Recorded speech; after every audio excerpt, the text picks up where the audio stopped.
Apple has recently released their brand new 2020 MacBook Air, so we've now got Apple's complete lineup of MacBooks, starting with the Air for $1,000, the base 13-inch Pro for $1,300, the higher-end 13-inch Pro for $1,800, and the 16-inch MacBook Pro for $2,400. And to make it even better, each of these MacBook Pros is currently on sale on Amazon, and we'll have links to them down below in the description. Now let's get started with comparing literally everything we can between all of these MacBooks, starting with portability. In terms of weight, the new 2020 Air is now 2.8 pounds, still a bit lighter than the 13-inch MacBook Pro, and much lighter than the 16-inch. From above, the Air is basically just as large as the 13-inch Pro, so portability should be pretty similar, and the 16-inch Pro is, of course, much larger than the rest. The design of the Air hasn't changed since last year, so it still has a wedge shape compared to a more flat slate shape on the MacBook Pros. Each of these MacBooks has a high-quality Retina resolution display,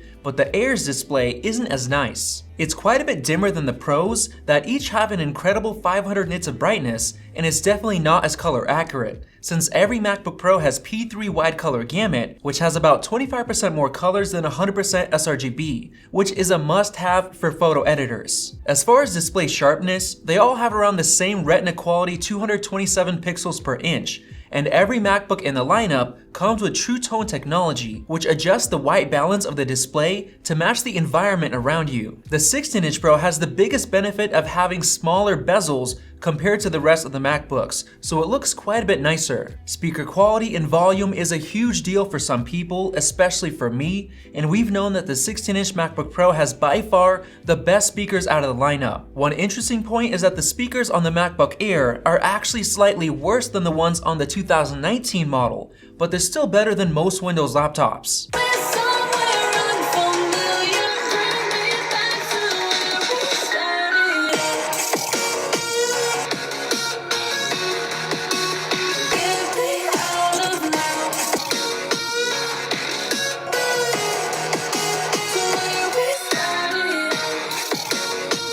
Now onto the keyboards. The 16-inch Pro and the new 2020 MacBook Air pack Apple's latest Magic Keyboard, compared to the Butterfly keyboard on the 13-inch MacBook Pro models. There is seriously a light and day difference between the two. You get so much more key travel, and it's a much better typing experience on the new Magic Keyboard. There are rumors that the 13-inch Pro could be coming this summer with the new keyboard, but not everyone can wait that long to buy. Apart from that, the MacBook Air's keyboard slopes downward towards the front edge, so it's actually a bit more comfortable to type on compared to the Pros. Every single MacBook in the lineup comes with the Touch ID sensor built into the power button, which makes it really convenient to log in, use Apple Pay online, and install apps off the web without having to enter your password. However, every MacBook Pro comes with a touch bar, an OLED display that replaces the top row of keys and is fully customizable, but not that many people like it because it's more difficult to do things like adjust display brightness and volume. The benefit of the 16-inch Pro is that it actually gets a physical escape key, so it's much more convenient for programmers or other people who use that key a lot. Thankfully, the MacBook Air still has physical keys, so that's a great option as well since it now comes with a quad-core processor. Now let's talk about the ports. Every port on every MacBook supports Thunderbolt 3, but both the 13-inch Air and the lower-end MacBook Pro come with only 2 of these ports, compared to 4 on the more expensive Pros. If you're a basic user that doesn't connect to external displays or connect external devices very often, you'll probably be fine with one of the 2-port models. And you'll also have the choice of buying a Thunderbolt 3 hub just in case you do need more ports. Now if you love large trackpads, the 16-inch Pro has the biggest one of them all, followed by the 13-inch Pro and then the Air that has a slightly smaller trackpad. For battery life, the 2020 MacBook Air actually got rated down to 11 hours instead of last year's 12, which now matches the battery life of the 16-inch Pro and beats the 10 hours on the 13-inch Pro models. Getting into performance, the 2020 MacBook Air now has a $100 quad-core option, which we absolutely recommend for everyone interested in the Air, so we'll be using the $1,100 Air model for our testing. The 13-inch Pros get even faster quad-core CPUs, and the 16-inch Pro gets a 6-core that can actually be upgraded to an 8-core if you're willing to spend another $300. First, we'll test single-core performance in Geekbench 5 for tasks that use just 1 core. Surprisingly, the new 2020 Air has the highest single-core score, even higher than on the 16-inch Pro.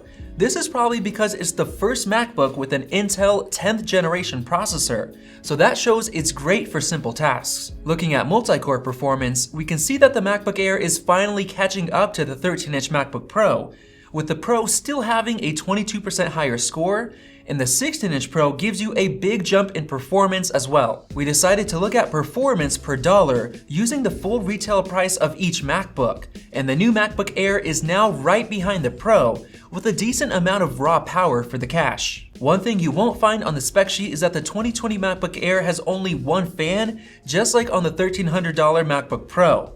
However, the one on the Air isn't actually connected to the CPU's heatsink, so it's not very effective at dissipating heat. The more expensive MacBook Pros have dual fans, so they should perform better for longer workloads. To test this, we ran Cinebench R20, a more realistic benchmark which is long enough to heat the systems up and see how well the cooling systems work. Surprisingly, the single fan on the $1,300 Pro didn't really limit performance like we thought it would, but the 2020 MacBook Air performed way worse than expected because of the fan not being connected to the heatsink. And the 16-inch MacBook Pro, of course, performed by far the best. In terms of performance for the cache in long-term heavy workloads like in Cinebench R20, the Air is actually now the loser because it can't keep itself cool. We then tested graphics performance using Geekbench 5's Metal Test, and the 16-inch MacBook Pro destroyed the rest of the MacBooks, and we were surprised to see how well the graphics on the 2020 Air performed,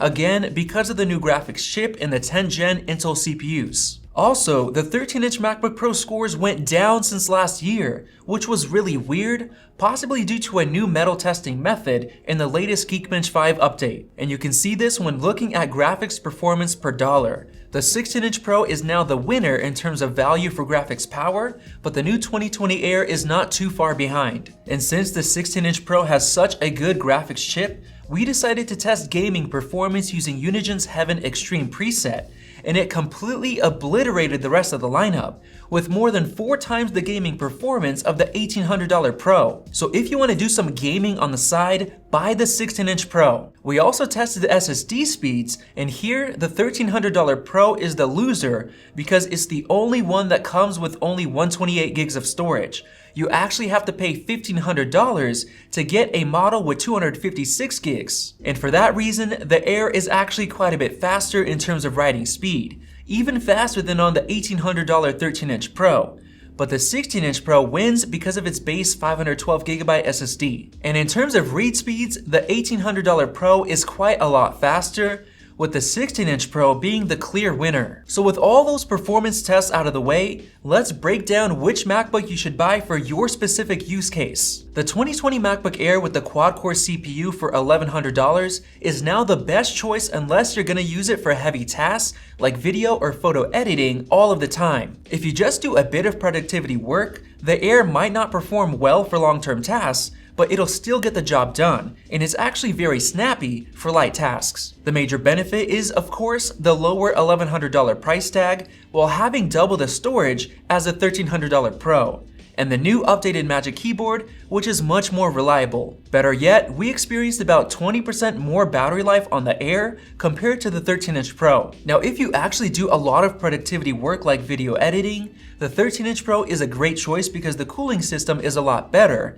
And not only that, but it packs a brighter and more color accurate display for things like photo editing. The only downside is that you have to deal with the butterfly keyboard. But of course, you can hold off until this summer when we may potentially see the release of a 13-inch MacBook Pro with the Magic Keyboard. Now, the $1,800 13-inch Pro is in a really tough spot because it honestly isn't that much more powerful than the $1,300 Pro. It just has a few luxury improvements like an extra 2 Thunderbolt 3 ports, faster SSD speeds, the extra cooling fan, and better speakers. I would honestly recommend everyone to completely ignore the $1,800 Pro and buy the 16-inch Pro instead because of the newer design, new features like the Magic Keyboard, the 512GB base SSD, and much more performance. This is definitely the MacBook Pro that I would recommend people to buy if they have the budget to spend on a MacBook. It's just better in so many ways, and it's currently on sale for $2287 on Amazon, so use the link below if you're interested. So there you have it. If you're still confused on which one to buy, comment down below and we'll help you out. And if you want to see more videos on the new 2020 MacBook Air, check out one of those two videos right over there and click the circle above to subscribe. Thanks for watching, and we'll see you in the next video.